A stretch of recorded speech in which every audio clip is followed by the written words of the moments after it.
recrutés dans les grandes universités nigérianes et qui devinrent des complices des militaires pour s'opposer aux luttes démocratiques et aux aspirations populaires. Ibrahim Jibril continue. Chaque blocage de la marche démocratique, chaque stratégie pour faire échec aux forces démocratiques, tout refus de respecter le calendrier de transfert de pouvoir aux candidats élus était vigoureusement défendu par une coterie de professeurs de sciences politiques travaillant pour la dictature militaire et qui avaient préféré sacrifier leur intégrité intellectuelle et leur responsabilité sociale sur l'autel de leurs ambitions politiques égoïstes et de leurs intérêts matériels par non-respect même de la déontologie. Devant le président du Burkina Faso, il faut savoir quitter le pouvoir avant que le pouvoir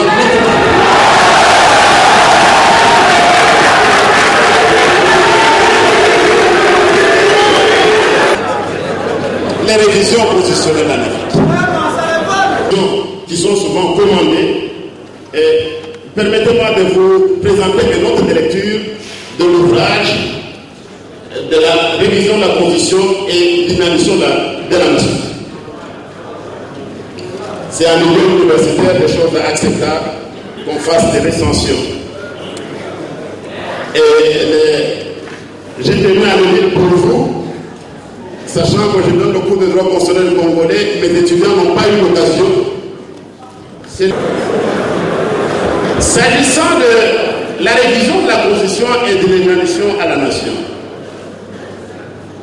c'est vraiment un très bel ouvrage. Le français est excellent.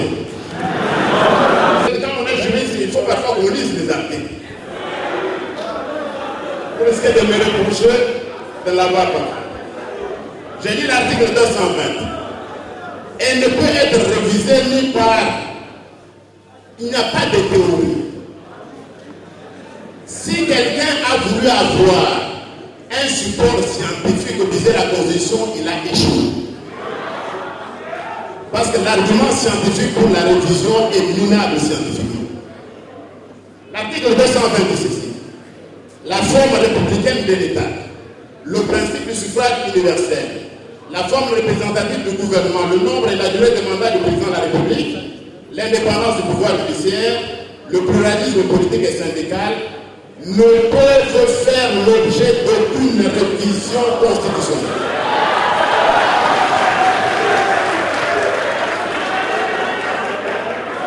Je crois qu'il y a l'un de leurs qui parle de français facile, je ne sais pas quoi. Ne peuvent faire l'objet d'aucune révision constitutionnelle. Il n'y a aucune théorie en droit qui peut le justifier. Et on a analysé même dans le cadre de l'association du réseau des constitutionnalistes africains. Je crois mon jeune collègue qui est passé ici, j'apprécie son intervention, mais il aurait fallu... Je ne vois pas encore les débats. Quand on arrive, il faut peut-être... Il avait soif, il a besoin d'apprendre, il n'a pas besoin de débat.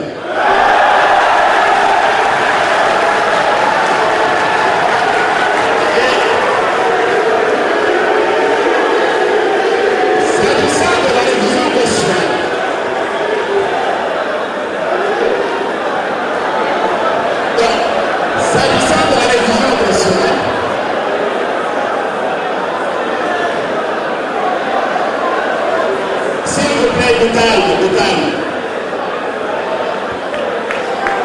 de calme, s'il vous plaît. Pas le livre de débâche. Il y a plus que des bâches. Donc, si le maître de l'autre bord, qui a un adversaire, le maître de cet argument-là, j'ai déjà dit, ils sont prêts, ils vont débattre avec moi, mais il faut avoir beaucoup plus d'humilité pour vouloir engager un débat avec le commissaire de sécurité.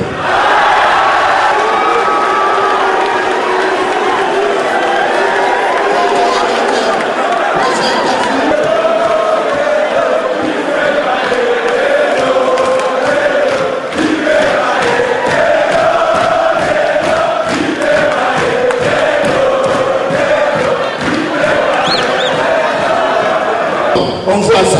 Mais le malheur, probablement, c'est d'avoir provoqué les tombes. Ils en ont déjà marre, me semble-t-il, Et donc, on va passer au débat. Je vous propose deux étapes. Quelques brèves contributions des maîtres qui sont là. Je vais prendre 5. Et après, je prends 10 étudiants. On y va comme ça? Ok, parmi les professeurs, je me vais avoir et les personnalités. Monsieur le professeur, il y a un argument qui circule, et même dans la faculté, selon lequel l'article 220 protège des matières, mais lui-même n'est pas protégé. Comment pouvez-vous réagir à un tel argument?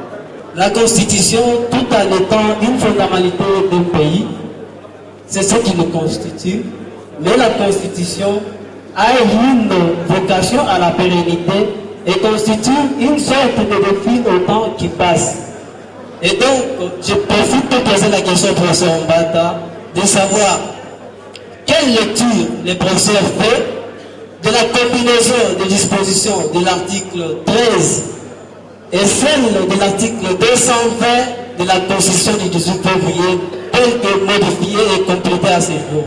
S'agissant de l'article 220, j'ai dit pour ma part que la théorie de la double révision ne s'applique pas.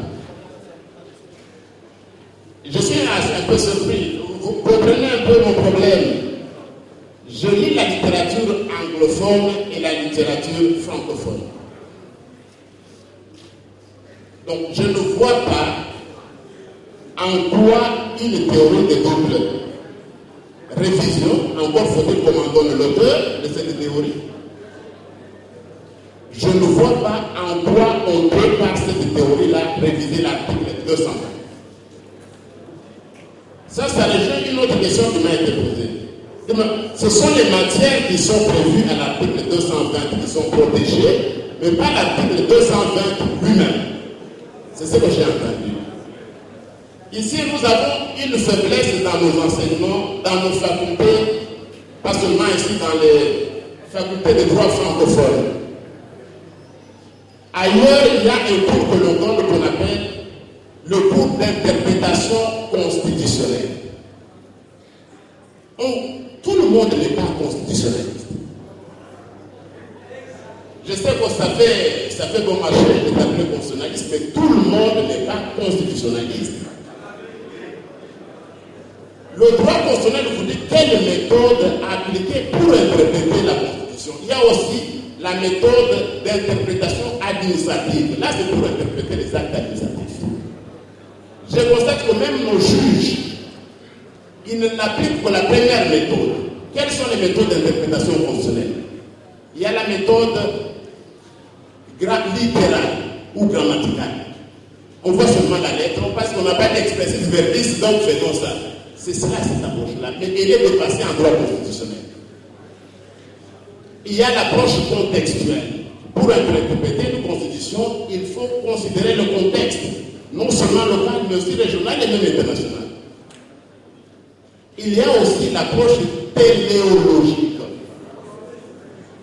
C'est-à-dire, en interprétant la Constitution, il faut tenir compte du but poursuivi par le constituant. Et d'autres approches comparatives. Ce qui me gêne, c'est quoi? C'est que même nos juges ne savent même pas appliquer la Constitution parce qu'ils ne connaissent que la première approche, l'approche littérale. Donc je réponds à notre ami qui disait non, mais ce n'est pas express verbis. Si, il n'y a pas de magie où vous pouvez réviser l'article 220.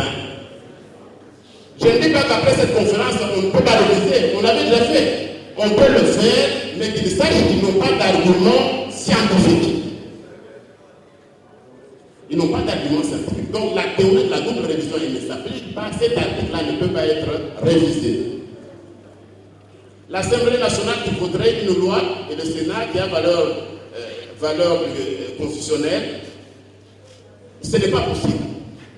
L'étudiant a posé même, ce n'est pas possible qu'on vote une loi qui a valeur constitutionnelle et qui viendrait abroger l'article 220 ou changer l'article 2, amender l'article 220. Ce n'est pas possible. constitution sous le régime, bon ça c'était pour le pauvre Bogotakile, mais encore faut-il que même la constitution sous la définition traditionnelle, elle se base sur le procédure d'amendement. C'est celle qui est facile à changer, mais ce sont des notions que vous apprenez là. Je ne sais pas, si on dit c'est après, mais quelle est la génération qui est déjà là?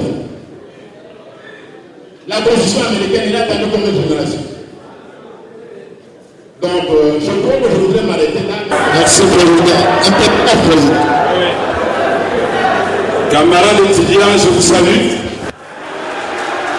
Chaleureusement. L'émotion est à son comble, puisque nous, quand nous fûmes de l'autre côté, en faculté des sciences économiques, il nous arrivait de venir ici pour suivre des éminents professeurs comme le professeur Liaou.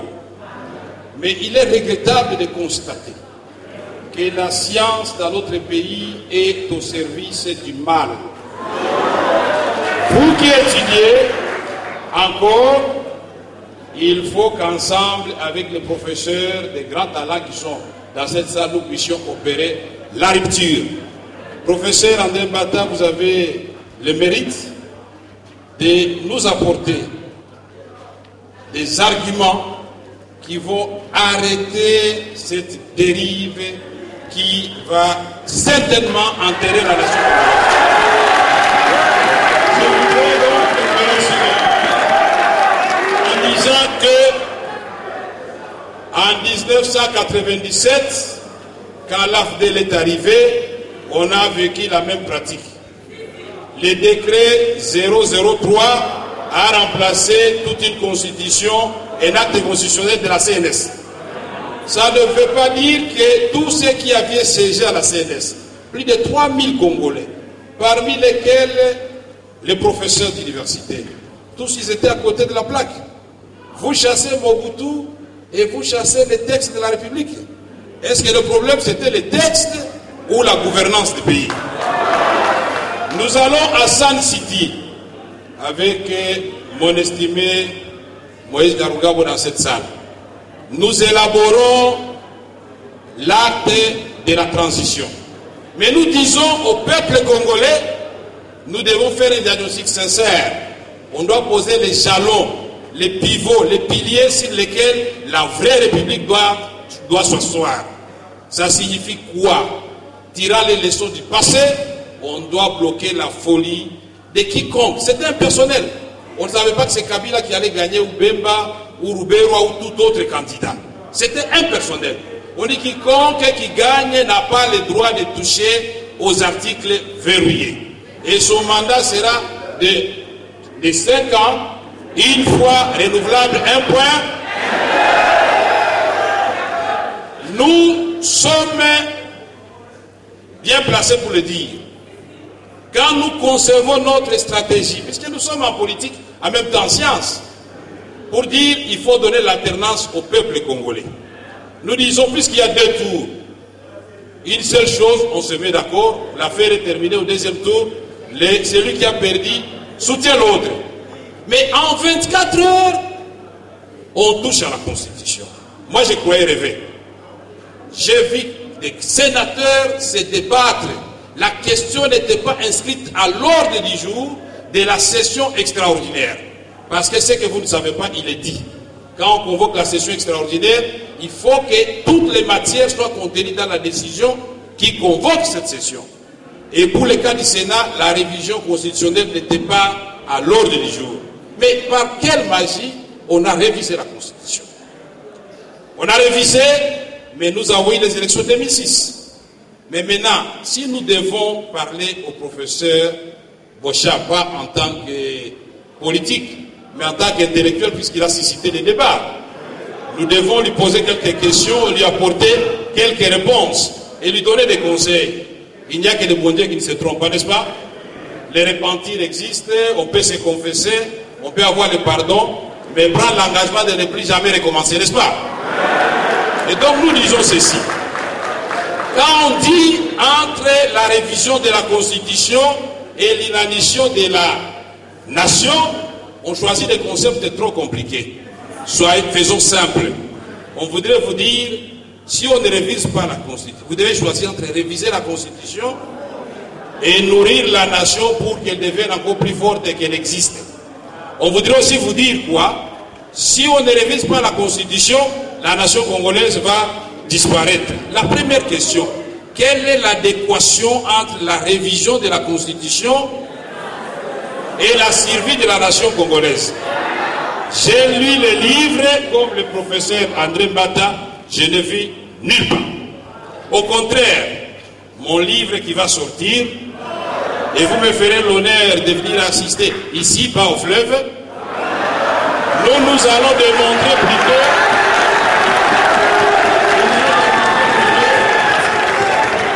que ce pays nous appartient à nous tous, de gauche comme de droite, de centre, intellectuels, société civile, nous devons les défendre sans état d'âme. Nous aussi, nous allons soumettre au débat entre la recherche de la paix, la stabilité, le développement et les révisions cavalières de la Constitution. Parce que nous sommes dans une période très sensible. Pendant qu'on se pose la question comment mettre fin à la guerre à l'est du Congo, comment les Congolais qui ont vécu des élections chaotiques en 2011 vont retrouver un minimum de légitimité dans leurs institutions, on nous dit qu'il faut réviser encore la Constitution. Nous nous démontrons au contraire que réviser la Constitution, ça vient, cette fois-là, ça ne sera pas cette nation qui est déjà à l'agonie. Nous allons assister seulement aux funérailles de la nation congolaise. Mais puisque je sais que vous n'allez pas accepter, nous devons être professeurs aujourd'hui. Vaut mieux prévenir que guérir. N'ayez pas peur, puisque je sais que parmi vous, il y en a qui pensent que je fais de la politique. Non. Notre rôle en tant que leader intellectuel et politique, c'est de sensibiliser les masses. N'ayons pas peur. S'il y a un danger qui guette la République, et que nous tous, nous soyons tués pendant longtemps, nous serons comptables des dégâts. Nous disons que cette révision, si elle passe, elle doit passer sur les cadavres des Congolais.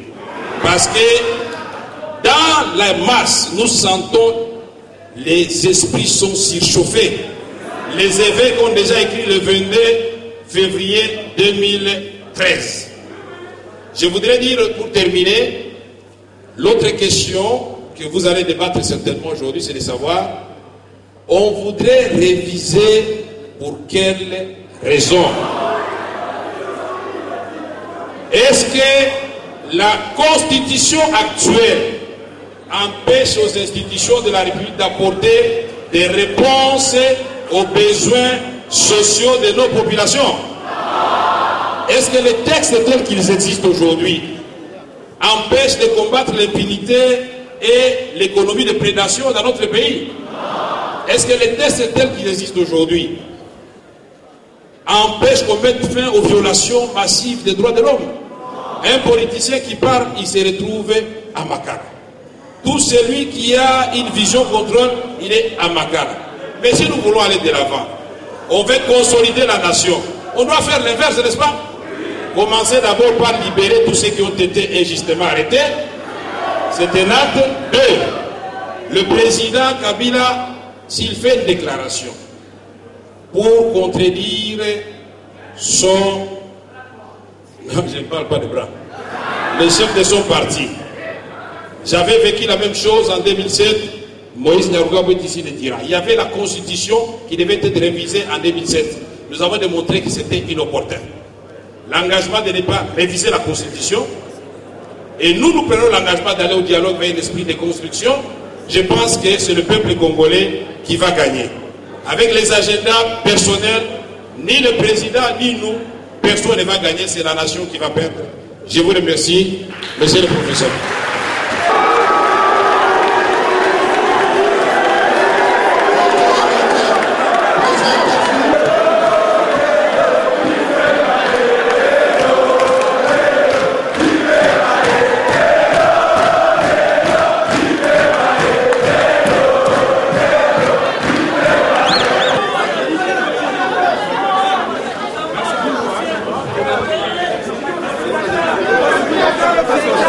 Gracias.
J'ai